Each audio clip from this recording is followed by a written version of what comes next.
انسان کے 3 عمل جو مرنے کے بعد بھی جاری رہتے ہیں۔ صحابی رسول حضرت سیدنا ابو ہریرہ رضی اللہ تعالی عنہ سے مروی ہے، کہتے ہیں میں نے حضور علیہ الصلوۃ والسلام کو فرماتے ہوئے سنا۔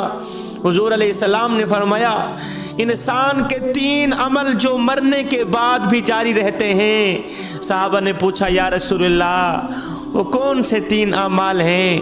جب انسان مر جاتا ہے تو اس کے عمل بھی بند کر دیے جاتے ہیں، دائیں بائیں لکھنے والے فرشتے اٹھ جاتے ہیں، اب نہ تو وہ کوئی نیکی کر سکتا ہے نہ تو وہ کوئی بدی کر سکتا ہے، پھر اس کے اعمال جاری کیسے رہتے ہیں؟ وہ کون سے 3 اعمال ہیں جو مرنے کے بعد بھی جاری رہتے ہیں؟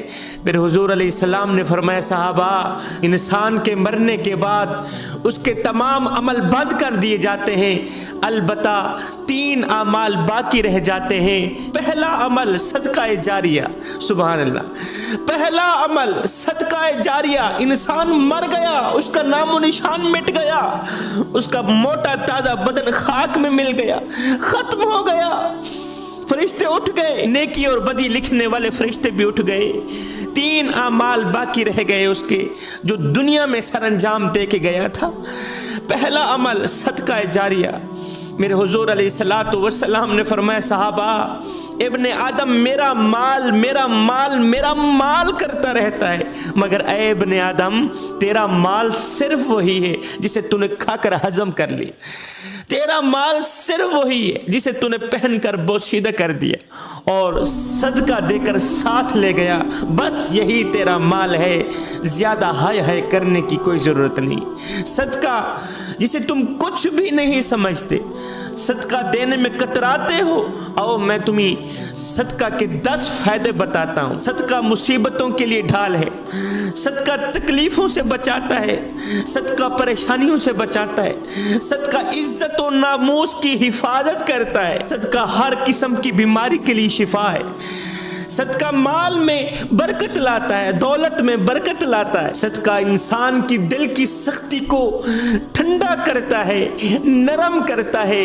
صدقہ اللہ کے غصے کو بھی ٹھنڈا کرتا ہے۔ اور سنو صدقے کا جو بڑا فائدہ ہے وہ یہ ہے کہ صدقہ بری موت سے بچاتا ہے، صدقہ اچانک والی موت سے بچاتا ہے۔ انسان جب اپنے ہاتھوں سے صدقہ دیتا ہے، اپنے مال سے صدقہ نکالتا ہے تو صدقہ اس انسان کو 5 جملے کہتا ہے۔ صدقہ کہتا ہے اے انسان میں حقیر تھا تو نے مجھے عظیم بنا دیا، میں فانی تھا تو نے مجھے بقا دے دی، میں تیرا دشمن تھا تو نے مجھے اللہ کا دوست بنا دیا، پہلے میں تیرے ہاتھ میں تھا اب میں اللہ کے ہاتھ میں ہوں، پہلے تو میری حفاظت کیے کرتا تھا اب میں تیری حفاظت کرتا رہوں گا۔ اے صدقہ کی بات آئی تو مجھے حضرت سیدنا موسیٰ علیہ السلام کا واقعہ یاد آ گیا۔ حضرت موسیٰ علیہ السلام کے پاس ایک شخص آیا، کہنے لگا حضرت بے اولاد ہوں، اولاد نہیں، آپ اللہ سے دعا کریں اللہ تعالیٰ مجھے صاحب اولاد بنائے۔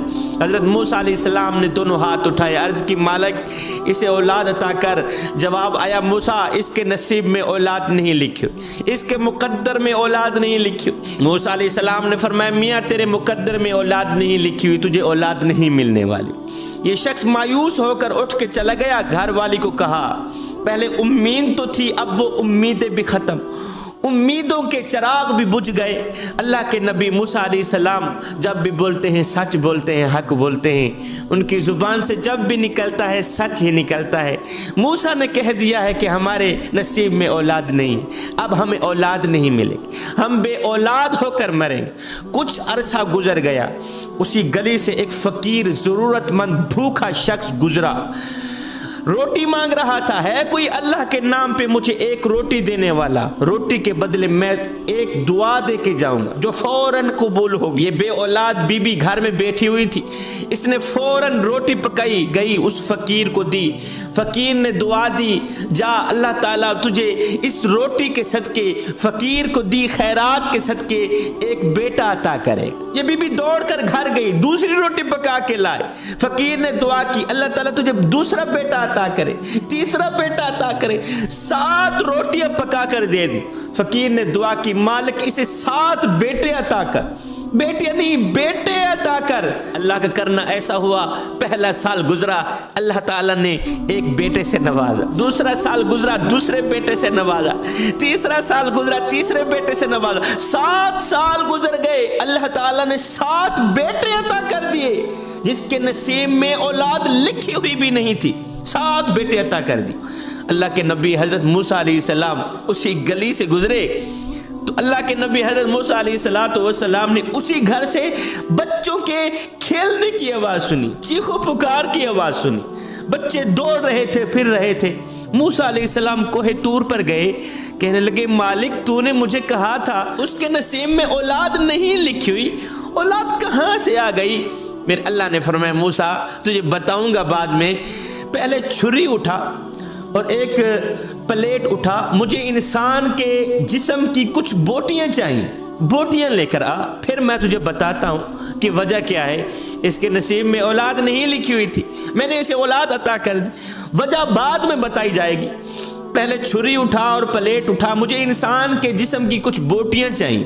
موسیٰ علیہ السلام نے چھری اٹھائی، پلیٹ اٹھائی، اپنوں کے پاس گئے، میاں اللہ کو گوشت کی ضرورت پڑ گئی، انسان کے جسم کی کچھ بوٹیوں کی ضرورت پڑ گئی، اپنوں کے پاس گئے، پرایوں کے پاس گئے، کسی نے بھی نہ دی۔ کون دیتا تھا اللہ کے نام پر اپنے جسم کی بوٹیاں؟ یہ تو جو اللہ کا محبوب ہوگا وہی دے گا، اللہ کا پیارا ہوگا وہی دے گا۔ خالی ہاتھ واپس جا رہے تھے کوہ طور کی طرف کہ اللہ سے جا کے کہوں مالک تیرے نام پہ گوشت دینے والا کوئی نہیں، تیرے نام پہ بوٹیاں دینے والا کوئی نہیں۔ خالی ہاتھ پلیٹ لے کر جا رہے تھے، مایوس ہو کر جا رہے تھے کہ اب مالک کو کیا کہوں۔ جاتے جاتے دیکھا راستے میں سے ایک فقیر بڈھا بابا بیٹھا ہوا تھا۔ فقیر نے کہا اے اللہ کے نبی کیوں مایوس ہو کے، پریشانی کے آثار آپ کے چہرے پہ نمودار ہیں، کیوں پریشان ہو کے جا رہے ہیں؟ نہ پوچھ میاں، اپنوں کے پاس گیا تھا، اللہ کے نیک بندوں کے پاس گیا تھا، محبوب بندوں کے پاس گیا تھا، دراصل میرے مالک کو انسان کے جسم کی کچھ بوٹیوں کی ضرورت ہے، سب کے پاس گیا کسی نے بھی نہیں دی، اب خالی ہاتھ واپس جا رہا۔ اس بزرگ نے کہا، بڈھے آدمی نے کہا موسیٰ آپ پلیٹ میرے پاس لے آئیں، چھری مجھے دیں۔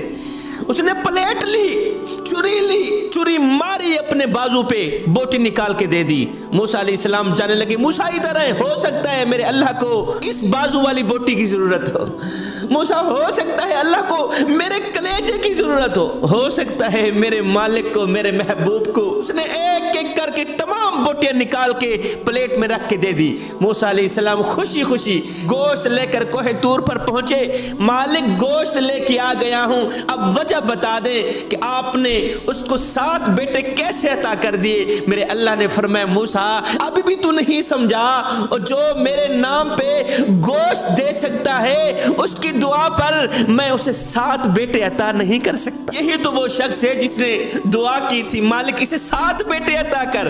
موسیٰ اس کے منہ سے دعا نکلی بعد میں تھی، قبول پہلے ہو گئی تھی۔ اب موسیٰ دراصل وجہ یہ ہے میں نے اسے 7 بیٹے اس لیے عطا کیے ہیں کہ اس بی بی نے صدقہ جاریہ کے طور پر میرے نام پہ فقیر کو 7 روٹیاں دی تھی۔ اللہ اکبر۔ موسیٰ تجھے پتہ نہیں ہے صدقہ مصیبتوں کو ٹالتا ہے، پریشانیوں کو ٹالتا ہے۔ اس کو ایک ہی پریشانی تھی کہ یا اللہ مجھے اولاد عطا کر، اس نے میرے نام پہ صدقہ دیا، میں نے اسے اولاد عطا کر۔ تو فرمایا میرے حضور علیہ الصلوۃ والسلام نے انسان جب مر جاتا ہے تو اس کے 3 اعمال باقی رہ جاتے ہیں، ایک صدقہ جاریہ، دوسرا وہ علم جس سے دوسرے نفع حاصل کرتے رہے اور کرتے رہیں گے جب تک وہ اس کے علم سے نفع حاصل کرتے رہیں گے، قیامت تک اسے ثواب ملتا رہے گا۔ تیسرا نیک اولاد کا ہونا، نیک اولاد بھی صدقہ جاریہ میں آتی ہے۔ میں دعا کرتا ہوں اللہ تعالی ہمیں صراط مستقیم پر چلنے کی توفیق عطا فرمائے، صدقہ جاریہ دینے کی توفیق عطا فرمائے، اللہ کے نام پر اپنا سب کچھ قربان کرنے کی توفیق عطا فرمائے۔ اللہ تعالیٰ ہمیں وہ علم پھیلانے کی توفیق عطا فرمائے جس سے دوسروں کو نفع ملے، جس سے دوسروں کو فائدہ ملے۔ اللہ تعالیٰ ہمیں صالح اولاد عطا فرمائے، نیک اولاد عطا فرمائے۔ فقیرہ نہ آئے صدا کر چلے، نمازی بنو تم دعا کر چلے، آمین ثم آمین، وما علینا الا البلاغ المبین۔